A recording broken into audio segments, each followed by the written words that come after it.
Hey everybody, Brian from Greenfire Games here. Today we're going to be doing a playthrough and review of Shotten Totten, a game designed by Reiner Knizia from iello's minigames line. Shotten Totten is a game of Scottish skirmishers where you kill or be killed. Inside the box we have 54 clan cards, numbered 1 through 9 in each of 6 colors, 10 tactic cards, each giving the player a special ability, 9 stone tiles, and 2 player aids. At setup, the 9 stone tiles are placed in the center of the board, and each player is dealt 6 cards. And the remainder of the deck is placed within easy reach of both players. On your turn, you're going to play 1 card from your hand in front of one of the stone piles. After you play a card, you then draw a card from the discard pile to make sure at the end of your turn you always have 6 cards in your hand. Each stone can have a maximum of 3 cards on each side, but it can only be scored once all 6 cards have been placed around the stone. There are 5 different ways that your 3-card combination can score. There's the color run, which is 3 consecutive numbers, all in the same color. The 3 of a kind, which are 3 cards that all have the same number. A color combination, which is 3 cards that are all the same color but non-consecutive numbers. A run, which is 3 consecutive numbers, non-matching colors. And finally a sum. Add together the numbers that are there. In this case, the sum total is 11. Here we have 3 different contested areas, which I'm going to use to show you the hierarchy and strength of the different types of sets. First one here, we have a color run versus 3 of a kind. In this case, the color run would win. Here we have color versus run. In that case, color would win. And then finally we have the sum total. On this side we have 10, and on this side we have 22. This side would win. Starting from the strongest, color run, 3 of a kind, color, run, and then sum total. The order that you play the cards in doesn't really matter, and as soon as you claim a stone, you place it behind your cards. The game ends when one player either has 3 stones in a row or a total of 5 stones scattered on their side. The last thing I want to talk about is the variant of the game where you include the tactic cards. In this version, in addition to the standard deck, you're going to have the tactic deck right next to it. After playing a card, when you go to draw a card, you could choose which deck you would like to draw from. Let's go over what the different tactic cards are. Tactic cards fall into 3 categories. The first of which is elite troops, and they can be played just like a clan card. We have the 2 joker cards. When claiming a stone, you could choose the strength and color that the joker represents. However, each player can only have 1 joker on their side of the border. If you've already played a joker and draw a second one, you must keep it in your hand until the end of the game. The spy. It has a strength of 7, and you choose the color when claiming the stone you play it on. The shield bearer.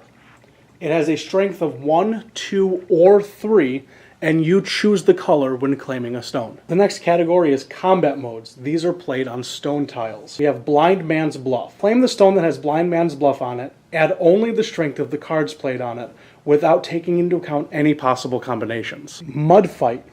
To claim the stone that has Mud Fight on it, you must make combinations with 4 cards on either side of the stone. The final category of tactic cards are ruses. They are played face up next to the deck. First one, we have the Recruiter. Draw 3 cards from one or both of the decks. Choose 2 cards from your entire hand and place them at the bottom of their corresponding deck. The Strategist. Choose a clan or tactic card on your side of the border on an unclaimed stone. Place it face up on a different unclaimed stone, or discard it face up next to the deck. The Banshee. Choose a clan or tactic card on your opponent's side of the border on an unclaimed stone, and discard it face up next to the deck. The final tactic card is the Traitor. Choose a clan card on your opponent's side of the border on an unclaimed stone, and place it on an unclaimed stone on your side of the border. Now that we've seen the rules for the game, why don't we jump right into a playthrough. Alright, so we're going to deal out 6 cards to each player. 6. Keep the deck here. We're not going to be playing with the advanced rules for this game. Alright, Brian, so the player who's traveled nearest to Scotland goes first. You were recently in Michigan, so that'd be you. It's amazing that that counts. Going 300 miles to the east of here. Oh yeah, I've been closer to Scotland. All right. Okay.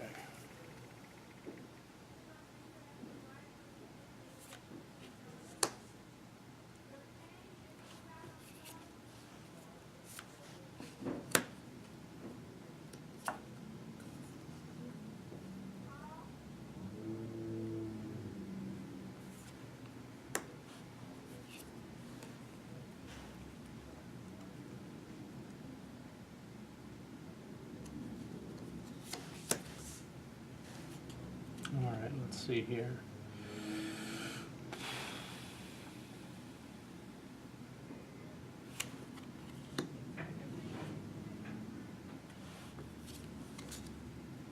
This game is very passive aggressive. Yeah, it is. There's a subtle I'm out to get you that you don't see every day. Yeah. Well, it fits really well with the theme because basically we're just sending people right to the border and just kind of having them eye each other. And they're just looking over the wall, just saying, okay, I see how it's going.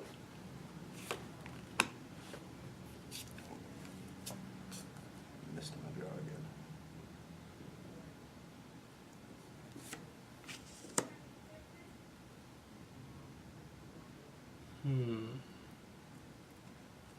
You want to talk about passive aggressive? That's fair. That's fair. I may have jumped the gun on that one, but you know.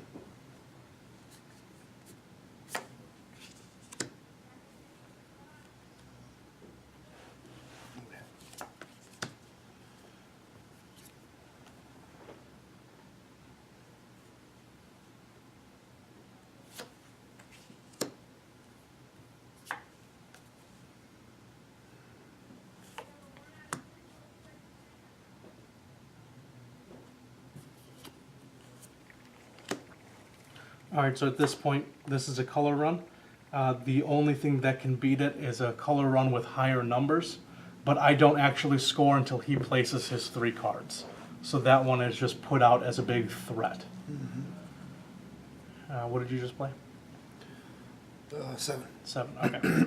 So...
Interesting thing you got going on over there.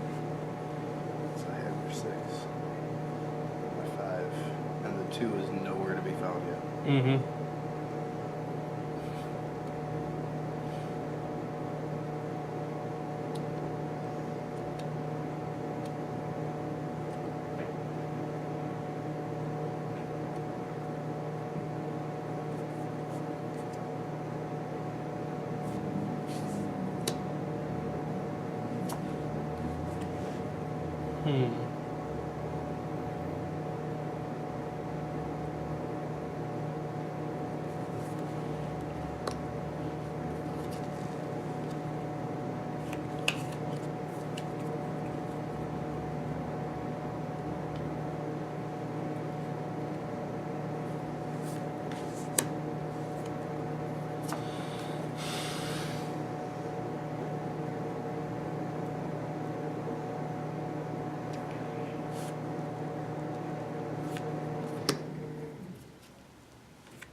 Spread myself too thin too early. Yep.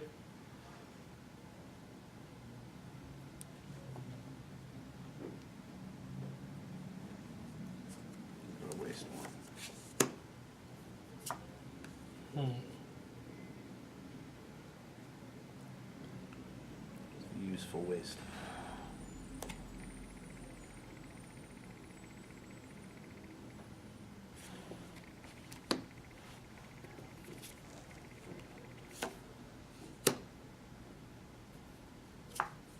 That's why it was useful.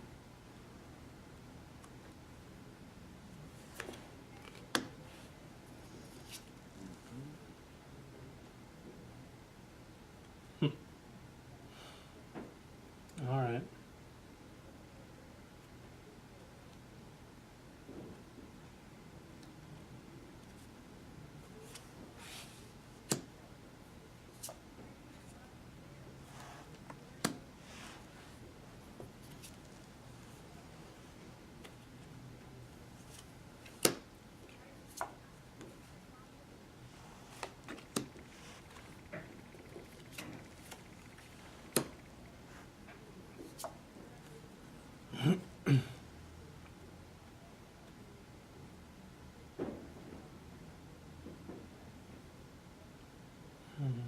Still nothing complete.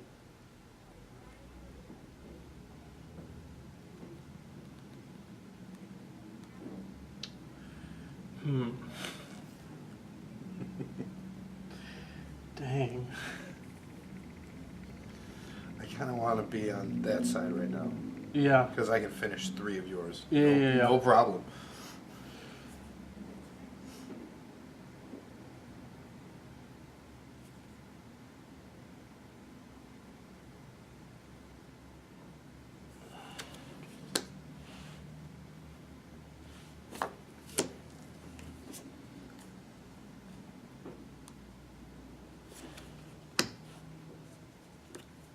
First victory. Mm-hmm.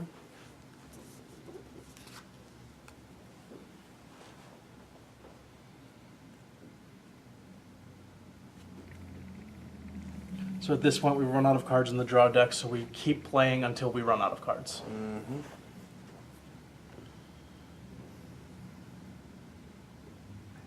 I got nothing.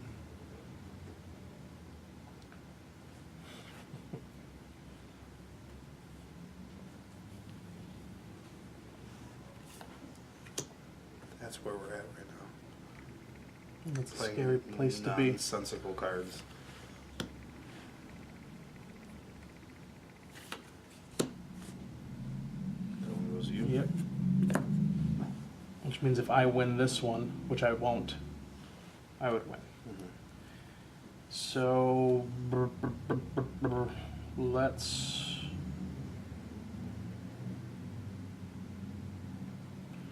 Wow. Good.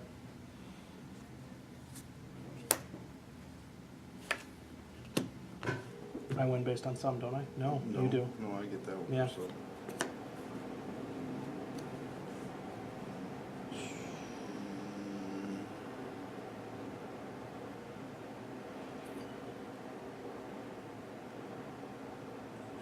Same logic. Okay, so we've got all 3 of those. So there we go. Which don't tab this one. Mm-hmm. And I don't have that one.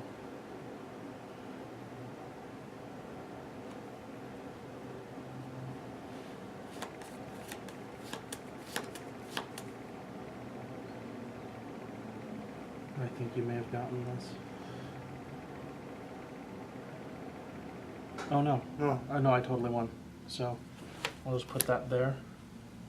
That gives me this one. Mm-hmm.